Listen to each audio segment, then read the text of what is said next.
what really fascinated me was just understanding what it meant to grow up under Jim Crow segregation and how, there's really no other word for it, how mean it was in Southwest Georgia. And Carter had this very unusual upbringing in that his father taught him hard work and a number of his other discipline, many other values that Carter carried forward came from his father. But he was not just a segregationist, but a white supremacist. Like no black people could come in the front door of their house. And yet his mother, Ms. Lillian, who people might remember from the Carter presidency, she'd go on Johnny Carson and she was really funny. And she was the only person in Sumter County who had anything nice to say about Abraham Lincoln. And she treated black patients for free. She was a nurse.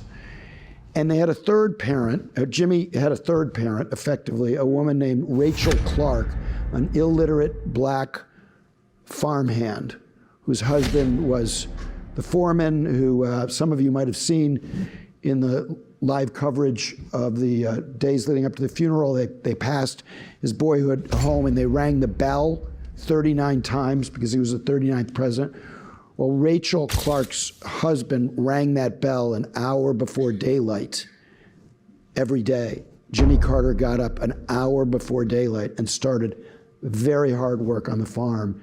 And Rachel Clark taught him his love of nature. He grew up to be our greatest environmental president, with the exception of Theodore Roosevelt. And much of his faith came from his conversations with Rachel Clark. So then he's able to transcend this upbringing until Lyndon Johnson signed the Voting Rights Act in 1965. The United States was not a democracy. Right. I mean, you had in the South, and black folks had a hard enough time in the North, but in the South, you would have majority black counties where you could count the number of black voters on one hand. And this was the world that Carter grew up in, and it's part of what makes his story so epic. My name is Jimmy Carter, and I'm running for president. Jimmy Carter is running for president.